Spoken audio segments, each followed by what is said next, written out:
स्वागत है आपका फैक्ट कॉन्सेप्ट चैनल में। दोस्तों, हमारी आज की कहानी इतनी ज्यादा प्यारी और रोमांटिक है ना कि आपके आंसू आ जाएंगे कि आज के टाइम पे इतना प्यार कौन कर सकता है किसी से। क्या आप इस लड़के जितना अपनी गर्लफ्रेंड से प्यार करते हो या नहीं, हमें कमेंट में वीडियो देखने के बाद जरूर बताना। सो आओ कहानी स्टार्ट करते हैं। कहानी की शुरुआत शहर के सीसीटीवी कंट्रोल रूम से होती है, जहाँ दो फीमेल एम्प्लॉय अपने नए एम्प्लॉय का मजाक उड़ा रही थी, क्योंकि उसने ऑफिस में भी धूप वाला चश्मा पहना हुआ था, जिस वजह से ऑफिस में मौजूद सारे लोग उस पर हंस रहे थे। पर उसे कोई फर्क नहीं पड़ रहा था कि उस पे कौन हंस रहा है या उसे कोई देख रहा है। वेल, तभी इन लोगों को कैमरे में चोरी होते हुए दिखाई देती है और ये लोग जल्दी से पुलिस वालों को इन्फॉर्म करते हैं। साथ ही ये लोग खुद भी सीसीटीवी में उन चोरों को देखते रहते हैं कि वो किस दिशा में भाग रहे हैं। लेकिन तभी अचानक से वो चोर वहाँ से गायब हो जाते हैं और किसी को समझ नहीं आता कि वो अचानक से कहाँ गायब हो गए। पर वहाँ जो चश्मे वाला लड़का बैठा होता है वो उन चोरों को ढूंढ लेता है और उन्हें अरेस्ट करवा देता है, जिस वजह से इस लड़के के लिए वहाँ के सभी एम्प्लॉइज क्लैप करते हैं। नाम जंगबो है, जिसे बहुत अजीब बीमारी है। मतलब ये बंदा गन से निकलने वाली गोली भी देख सकता है। इसी लोग चीजें दिखाई देती हैं इसको, और इसी बीमारी की वजह से इसने उन चोरों को आसानी से ढूंढ लिया था।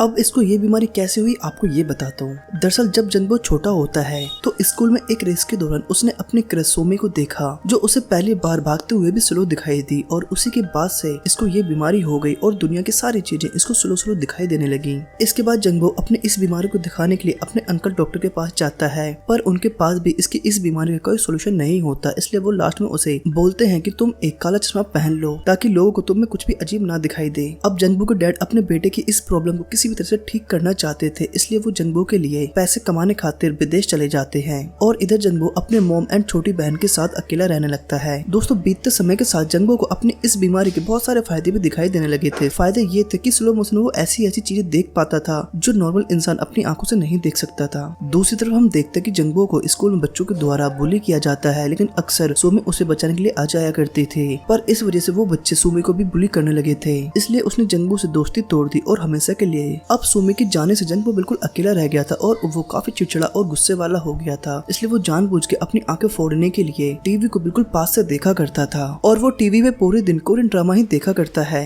लेकिन इससे उसकी आंखें तो खराब नहीं होती, बल्कि उल्टा उसे कोरियन ड्रामा देखने की आदत लग जाती है। अब इस तरह जंगबो को काफी दिन बीत जाते हैं और एक दिन इनके परिवार में खबर आती है कि ज्यादा पैसे कमाने के चक्कर में जंगबो के डैड का विदेश में एक्सीडेंट हो गया है और उनकी मौत हो गई है। इसके बाद हमें मूवी 10 साल बाद की दिखाई जाती है, जहाँ जंगबो भी अब काफी बड़ा हो चुका है और अब उसने पूरे घर की जिम्मेदारी अपने ऊपर ले रखी है और इसीलिए वो शहर के सीसीटीवी सेंटर में काम करता है। साथ ही उसे बचपन से टीवी देखने की आदत जो लग गई थी, इसलिए वो यही काम चुनता है। इसके बाद हम इसके एक फ्रेंड यंगसू को देखते हैं, जो यही सीसीटीवी सेंटर में काम करता है, जो इससे अक्सर कुछ न कुछ पूछता रहता है। लेकिन दूसरी तरफ जंगबो सीसीटीवी में देखकर लोगों के फुट स्टेप गिनता रहता है कि वो कितने कदमों में कहां तक पहुंचते हैं। साथ ही वो उनकी ड्राइंग भी बनाता रहता है। फिर एक दिन जंगबो सीसीटीवी कैमरे पे अपने बचपन के प्यार सोमी को देखता है और वो उसे देखते ही उसका पीछा करते हुए उसके घर तक पहुंच जाता है। लेकिन वो काफी गरीब होने के कारण उसके घर पे उसके कुछ कर्जदार आए हुए थे, जो उससे अपना कर्जा मांगते हैं। पर वो बोलती है कि मुझे कुछ टाइम और दे दो, मैं आपके पैसे लौटा दूंगी। पर तभी जंगबो भी वहाँ पहुँच जाता है और वो सोमी को घूरता रहता है, लेकिन वो उससे बिना कुछ कहे वहाँ से चला जाता है। इसके बाद डेली जंगबो सीसीटीवी पे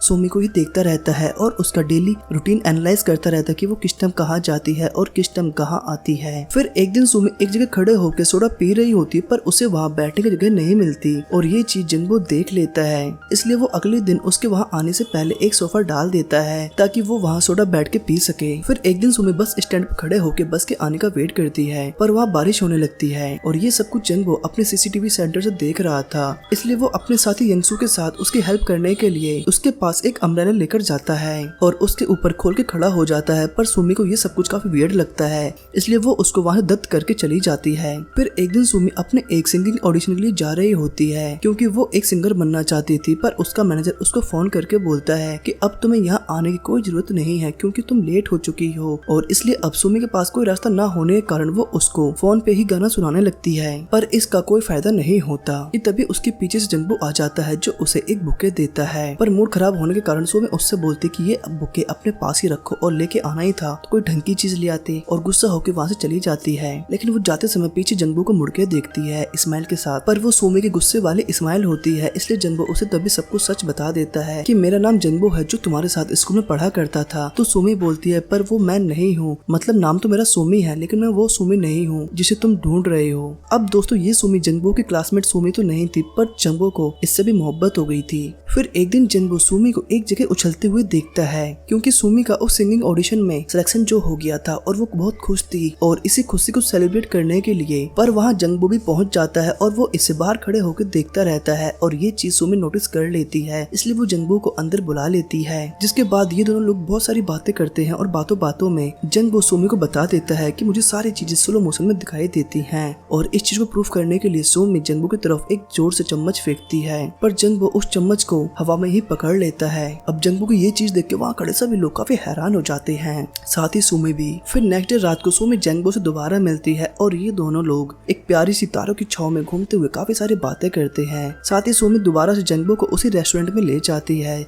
जहाँ वो कॉफी पिया करती थी और वो जंगबो को बताती कि मैं इसी रेस्टोरेंट में इसलिए आती हूँ क्योंकि मैं इस रेस्टोरेंट के ओनर को पसंद करती हूँ, क्योंकि उसके पास कार जो है। अब सुमी की ये बात सुनकर जंगबो का दिल टूट जाता है और उसको इस रेस्टोरेंट के ओनर से जलन होने लगती है और सुमी के जाने के बाद भी वो रेस्टोरेंट के ओनर को घूरता रहता है। अब जंगबो भी सुमी को इम्प्रेस करने के लिए कार का बंदोबस्त करता है और वो ऑफिस के सभी लोगों से पूछता है क्या तुम्हारे पास कोई कार है, पर वहाँ काम करने वाले किसी भी नल्ले ठल्ले आदमी के पास कोई कार वार तक नहीं होती। फिर एक शाम ये दोनों लोग दोबारा से मिलते हैं जहाँ जंगबो सुमी से पूछता है क्या अगर तुम्हारे पास कार होती तो तुम क्या करती। तो सुमी बताती है कि मैं गाड़ी में बैठ के हर शाम उस जगह जाती जहाँ सुंदर सुंदर पहाड़, झरने, पेड़ पौधे, पक्षी वक्षी होते, क्योंकि मुझे ऐसी नेचर लाइफ बहुत अच्छी लगती है। अब जंगबो कार का बंदोबस्त तो नहीं कर पाता, इसलिए वो अपने एक दोस्त के पास जाता है जो एक बस ड्राइवर होता है और वो उसी को अपनी मीठी मीठी बातों में फंसाते हुए पूरे दिन उसी के साथ बस में घूमता है और वो शाम को देखता है कि उसका दोस्त वही बस ड्राइवर अकेला और उदास बेसबॉल ग्राउंड में बैठा हुआ है। इसलिए जंगबो उसके पास जाके उसका हमदर्द बनते हुए वो उसको खुश करने की कोशिश करता है और उसके साथ वहीं बेसबॉल खेलता है ताकि वो उसको ये रियलाइज करा सके कि वो उसका बेस्ट फ्रेंड है। साथ ही इन सब के साथ वो उसको अगले पूरे दिन सुमी को बस में घुमाने के लिए मना लेता है। फिर नेक्स्ट डे जब सुमी बस में आके बैठती है तो ये दोनों लोग उसे कहीं ले जाने लगते हैं। तो सुमी जंगबो से पूछती है कि डियर तुम मुझे कहाँ ले जा रहे हो। तो जंगबो उससे बताता कि मैं तुम्हें बहुत शानदार जगह जो कि बुसान में है वहाँ ले जा रहा हूँ। अब जंगबो के ये सारे काम और इतनी सारी मेहनत को देख के सुमी को उससे कहीं ना कहीं प्यार होने लगता है, क्योंकि सुमी भी इस चीज को समझ रही थी कि जंगबो ये सब कुछ उसी के लिए कर रहा है। लेकिन बेचारे जंगबो की तो किस्मत ही खराब होती है। इनकी बस को पुलिस वाले रोक लेते हैं और इन्हें बोलते हैं कि तुम एक लोकल बस से एक शहर से दूसरे शहर में नहीं जा सकते और इन सबको वापस आना पड़ता है। फिर एक दिन जंगबो दोबारा से सुमी को सीसीटीवी में देख रहा था, पर सडनली सुमी वहाँ से गायब हो जाती है। इसलिए जल्दी से जंगबो उसी जगह पहुँचता है जहाँ सुमी गायब हुई थी कि तभी अचानक से सुमी वहाँ उसके सामने आ जाती है और उससे बोलती है कि मैं तुम्हारे साथ प्रैंक कर रही थी, क्योंकि मुझे पता था कि तुम सीसीटीवी सेंटर में बैठ के मुझे ही देख रहे होगे। अब सुमी भी जंगबो के प्यार को समझ गई थी, इसलिए वो उसके पास आके उसका ब्लैक चश्मा हटाती है और उसे प्यार भरी किस करती है। इसके बाद रात को जंगबो सुमी को छोड़ने के लिए उसके घर भी जाता है, पर वहाँ पहुंचकर ये दोनों लोग देखते हैं कि सुमी के घर के बाहर वही लोन देने वाला आदमी खड़ा होता है कुछ गुंडों के साथ, जिसने सुमी के घर का सामान तहस नहस कर दिया होता है। हालांकि जंगबो उन सबको रोकने की कोशिश करता है, पर तभी अचानक उसको दिखना बंद हो जाता है और वो बेचारा बेहोश होकर वहीं गिर जाता है। फिर जब जंगबो को होश आता है तो ये दोनों लोग अपनी बचपन की बातें करने लगते हैं और वहीं बिखरे हुए सामान में सुमी को कुछ पिक्चर्स मिलती हैं जो जंगबो ने उसके लिए बनाई होती हैं। तो दोस्तों इससे ये चीज तो क्लियर है कि ये सुमी वही सुमी है जो जंगबो के साथ बचपन में उसकी क्लासमेट थी, उसका क्रश था।